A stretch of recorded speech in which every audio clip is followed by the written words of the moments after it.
soy? ¿Dónde estoy? ¿Qué pasó? No recuerdo nada. ¿Cómo me llamo? Amnesia postraumática. Para abordar el tema de amnesia postraumática, primero debemos definir y conocer el concepto de amnesia. Amnesia es la pérdida parcial o total de la memoria debido a causas biológicas o funcionales. Las causas biológicas pueden implicar daños en el cerebro relacionados con traumas, enfermedades y por el uso y abuso de drogas, en comparación con las causas funcionales, ya que estas son originados por unos mecanismos psicológicos de defensa. Cuando una persona sufre amnesia, va a presentar dificultades para recordar etapas pasadas, momentos, fechas, lugares. Esta situación no aplica para todas las personas, ya que hay personas con amnesia que recuerdan detalles de su vida, pero no pueden almacenar información nueva. Existen diferentes tipos de amnesia, dependiendo de las causas que la originan y la progresión de la misma. Continuando con la temática, debemos definir el concepto de trauma. Podemos abordar este concepto desde dos puntos de vista, desde el fisiológico y desde el psicológico. Es decir, un trauma desde el punto de vista fisiológico es un golpe, un traumatismo como tal que deteriore o afecte la parte fisiológica, en este caso del cerebro. El concepto de trauma desde el punto de vista psicológico no es más que ese conjunto de experiencias, como su nombre lo indica, traumáticas, que no se han superado en el individuo y que han afectado en él, que han irrumpido, que han dañado, que han ocasionado un desequilibrio psicológico. Ahora sí, prosigamos entonces a construir el concepto de amnesia postraumática. Amnesia postraumática es la pérdida de la memoria debido a un evento traumático. Les recuerdo que un evento traumático, como ya se los había mencionado, puede ser de origen fisiológico o de origen psicológico. Es así como la amnesia postraumática es esa fase en la cual la persona está consciente, aparentemente en contacto con la realidad, es decir, con todo lo que lo rodea, pero al mismo tiempo está presentando una gran dificultad para adquirir y mantener nueva información. La mayoría de los casos de amnesia postraumática realmente se acompaña con problemas cognitivos, como lo son, primero, desorientación en el espacio, en el tiempo, es decir, las personas no recuerdan dónde están, ni qué día es, ni fecha en el calendario. Segundo, una alteración de su proceso de atención. Estas personas se distraen con facilidad, tienen una gran dificultad para centrarse en una actividad en específico. Tercero, una grave alteración de la memoria anterógrada, es decir, no pueden recordar lo que estaban haciendo, la conversación que acaban de tener, repiten constantemente las mismas preguntas. El paciente realmente no está en la capacidad de recordar nueva información.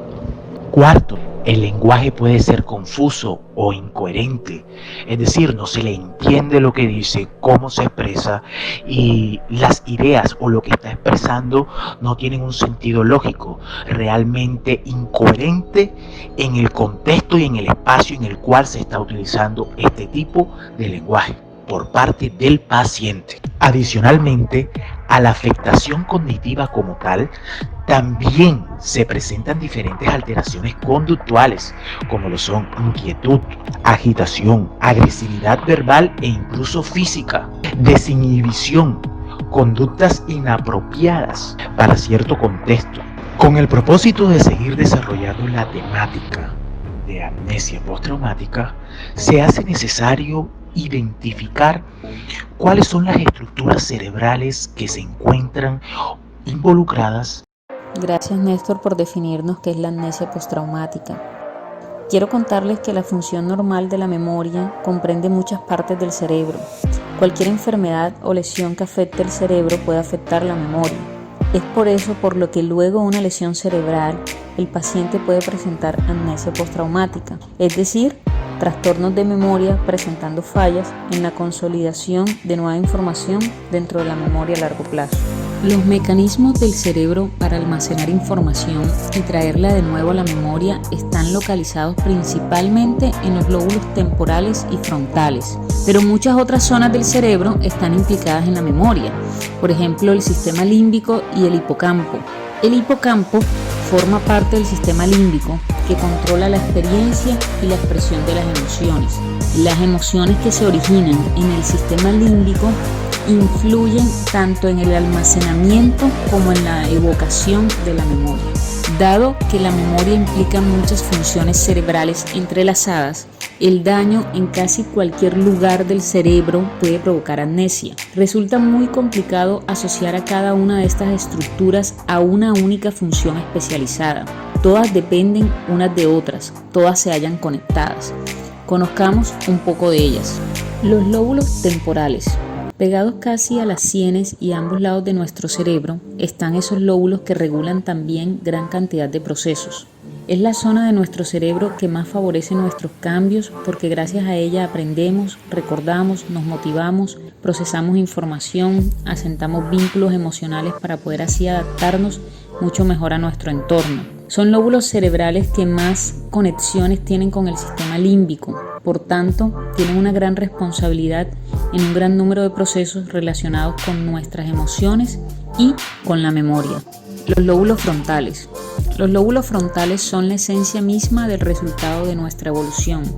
Situados en la parte frontal de la cabeza y justo debajo de los huesos frontales del cráneo y cerca de la frente, conforman la región más afinada de nuestro cerebro, la que más tiempo tardó en evolucionar y aparecer. El lóbulo frontal se caracteriza sobre todo por sus procesos cognitivos, por esas sofisticadas tareas ejecutivas que nos permiten planificar, fijar la atención, memorizar datos a largo plazo, comprender lo que vemos, regular las emociones, entre otros. El sistema límbico. El sistema límbico es un conjunto complejo de estructuras que se encuentran a ambos lados del tálamo, justo debajo del cerebro. Incluye el hipotálamo, el hipocampo, la amígdala y otras áreas cercanas. El sistema límbico está formado por parte del cerebro y algunas estructuras del interior del encéfalo. Las áreas del tronco del encéfalo encargadas del estado de alerta y de la conciencia también contribuyen a la integración de la memoria. El hipocampo es una lámina de corteza curva y recurvo localizado en el interior del cerebro profundo. La actividad más importante relacionada con la formación del hipocampo es el aprendizaje y la consolidación de la memoria. Permite que la memoria a corto plazo se consolide y se convierta en memoria a largo plazo. Si el hipocampo está dañado, una persona no puede construir nuevos recuerdos y en cambio vive en un mundo extraño donde todo lo que experimenta simplemente se desvanece. Incluso cuando los recuerdos más antiguos del tiempo antes del daño permanecen intactos. A continuación, mi compañera Lady les hablará sobre el rol del psicólogo para los pacientes con amnesia postraumática. Sintonía con Yoseli y según el manual de Merckx de diagnóstico y terapia, la amnesia es la pérdida de la capacidad para recordar eventos, experiencias y en algunas ocasiones habilidades. En los casos de amnesia postraumática, hablamos de un evento a partir del cual se presenta una condición y cómo en el cerebro existen tantas áreas relacionadas con la memoria. Cualquier trauma cráneoencefálico podría desencadenar una amnesia. Los terapeutas cognitivos y neuropsicólogos utilizan para ello el aprendizaje sin error, que consiste en informar y no preguntar, ya que los pacientes aprenden mejor si se les impide que cometan errores durante el aprendizaje, porque la presencia de respuestas erróneas refuerza el error. Respecto a la facilitación de la orientación, se debe tener en cuenta lo siguiente: la orientación temporal, el uso de calendario y reloj para que siempre pueda comprobar la fecha o la hora. Aún así, informaremos de la fecha frente al calendario todas las mañanas e intentaremos tener un horario muy estructurado para sus actividades. Un horario para la terapia, un horario para comidas, un horario a la hora de ir a la cama y un horario a la hora de levantarse. La orientación espacial. Se le debe informar dónde estamos todas las mañanas y a lo largo del día, cada vez que acudamos a algún sitio o hagamos alguna salida al exterior. la orientación personal. Decir nuestro nombre al paciente antes de hablarle, sobre todo cuando son personas poco frecuentes, y revisar con él o ella algunos hechos biográficos importantes como su fecha de nacimiento, la boda, el nacimiento de sus hijos. Estas tareas debemos llenarlas a cabo sin sobrecargar a la persona con demasiada información. Se debe evitar ante todo la sobreestimulación del paciente. Con estas claves y manteniendo un ambiente tranquilo con pocas personas alrededor y sin ruido, les ayudamos a reducir su sentido de confusión y con ello disminuirán también la agitación y el resto de conductas inapropiadas.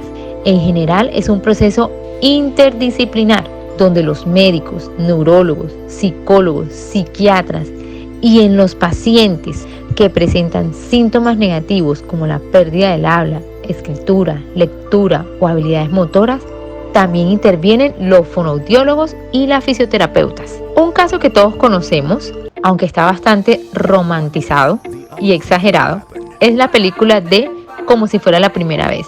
La chica tuvo un accidente bastante grave, donde presentó un trauma cráneoencefálico bastante severo. La chica recuerda su vida hasta ese momento, pero es incapaz de retener nueva información, es decir, presenta amnesia anterógrada postraumática. La amnesia puede ser debido a causas emocionales o a causa orgánica. También puede ser debido a traumas, puede ser retrógrada, que no recuerda las cosas pasadas, o anterógradas, que a partir de un hecho traumático que le sucedió en la vida y de ahí no recuerda las cosas, que puede ser por el Alzheimer, que es el más común, y también puede ser por infecciones como la cefalitis o traumas cerebrovasculares. En los accidentes cerebrovasculares suelen ocasionar distintas alteraciones neurológicas, esto dependiendo de la zona cerebral quien se ve afectada, causando cambios en funciones cognitivas como la atención, las funciones ejecutadas, el lenguaje o la memoria, y suelen ocasionar que el paciente pierda independencia en sus actividades de la vida diaria. Complementando la información de mis compañeros, quiero agregar que la amnesia postraumática, el cual vamos a denominar APT, es frecuente después de sufrir un traumatismo craneoencefálico, TCE. La amnesia postraumática, en esta fase en el cual la persona está consciente, aparentemente en contacto con lo que lo rodea, pero presenta gran dificultad para adquirir y mantener nueva información. Se define como el periodo de tiempo que va desde el momento en que se produce la lesión hasta que el paciente recupera la capacidad de almacenar y evocar nueva información. La amnesia postraumática puede ser evaluada con el test GOAT, una de las muchas herramientas que nos ayuda tanto a detectarla como a determinar su duración. A continuación les mostraré un caso en el cual el objetivo fue valorar la amnesia postraumática de un paciente al sufrir un accidente cerebrovascular. Paciente de 45 años de edad que es hospitalizado para noviembre del 2012. Tiene unos antecedentes de hipertensión arterial, obesidad y fumador. Los síntomas que describen los familiares del paciente en el momento de los hechos son afasia, que es el trastorno del lenguaje, disartría, que los músculos que se utilizan para hablar son débiles, y dificultad para la marcha. Pasado un tiempo, el paciente se encuentra encamado, sin movilidad del lado derecho de su cuerpo y con la dificultad para la reproducción del lenguaje. Se le hace una escala GOAT, el cual presenta problemas en casi todos los ítems. Otra escala utilizada para la valoración del paciente es mini examen cognoscitivo, donde tuvo la mayor dificultad y fueron en la orientación temporal, cálculo, escritura y todos los ítems que contienen un componente verbal. Y por último, se le sugiere a la familia que le realice las siguientes actividades. 1. Ponerle música preferida para que él intente tararearla o vocalizarla. 2. Orientarle 1 o 3 veces al día sobre el día hora, mes y año. 3. Ponerle a la vista un calendario y un reloj para que se oriente mejor. 4.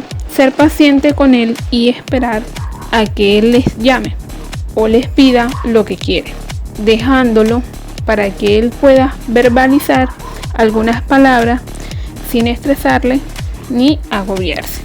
Podemos concluir que la amnesia postraumática puede ser derivada de muchas causas, como emocionales, orgánicas, o que puede ser debido a un trauma, que no recordamos las cosas pasadas o que a partir de un hecho traumático que sucede en nuestra vida y de ahí no podemos recordar las cosas. Una de las más comunes es el Alzheimer y también puede ser por una enfermedad llamada encefalitis. Estos accidentes suelen ocasionar distintas alteraciones neurológicas dependiendo de la zona cerebral, quien se ve afectada, causando cambios en funciones cognitivas como la atención, las funciones ejecutadas, el lenguaje o la memoria, y suelen ocasionar que en el paciente pierda independencia en sus actividades de la vida diaria. Para mejorar la orientación, cuando el paciente ha perdido la capacidad de reconocer en qué momento y espacio se encuentra, podemos trabajar primero que todo con los familiares, aconsejando que eviten la realización de reiteradas preguntas para que la persona no se frustre y podamos más bien introducir esos datos en una conversación de forma natural y dándole pista para que facilite la estimulación.